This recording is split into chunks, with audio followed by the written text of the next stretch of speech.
We're paying, and we shouldn't have to pay for this. It's not tea, it's not soda.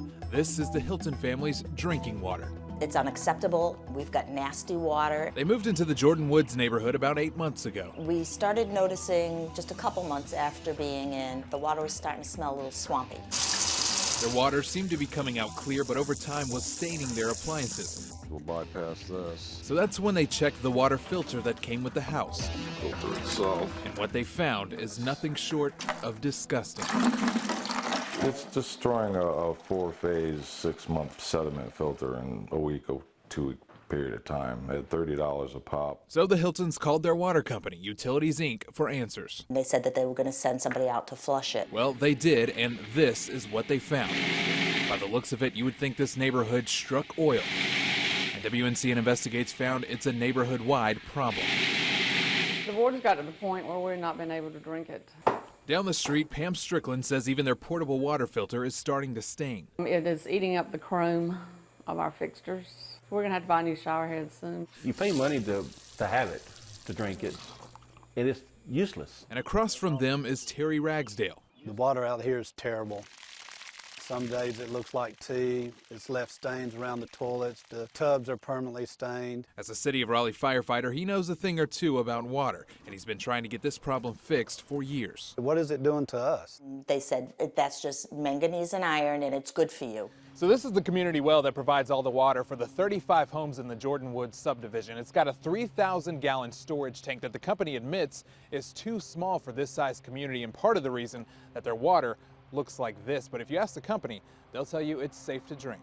I can clearly understand their concern and would like to extend their sincere apologies for any type of inconveniences the iron and manganese may have caused them, but the water is safe. It's safe, but we have a sample from those homes, and this is, the water that's being pumped into their homes. Would you drink this? Well, Jonathan, I have no idea the origin of that water, so I cannot comment as to whether I would drink that or not. Is this a product, though, that you would feel comfortable putting out to these homes? That's not a product that I'd like to put out to our customers, no. So we asked the state, how can this water be acceptable? Because it's not a health-based water quality standard, there's really nothing to trigger us to go out and investigate.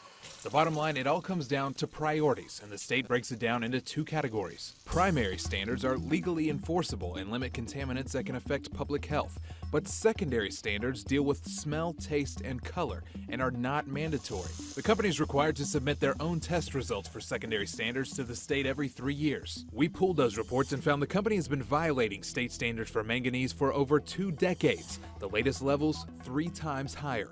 We've received, over the past 2 years, about 9 complaints from our customers in Jordan Woods. EPA studies show extreme exposure to manganese can damage the nervous system in adults and cause learning disabilities in children. But they make it clear at these levels, the water is not a health risk. It sounds like there's really no enforcement action that they can take to say, this is nasty water, it needs to be cleaned up.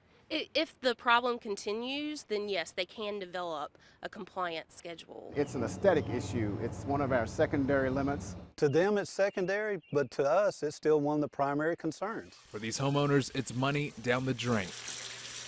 I'm spending $30 every 2 weeks on cases of bottled water. We can't afford to just, dole out money like that to replace filters. The company says they plan to have a new, much bigger tank in by June, but the state tells us they have yet to see any plans. As parents, as neighbors and friends, we have a concern with it and we want it fixed. Can you guarantee these customers that their water is going to be clear after these fixes have taken place? Yes, I can guarantee that. The customers should see a great improvement in their water quality within the next 90 days. For the latest WNCN uploads, subscribe or click here.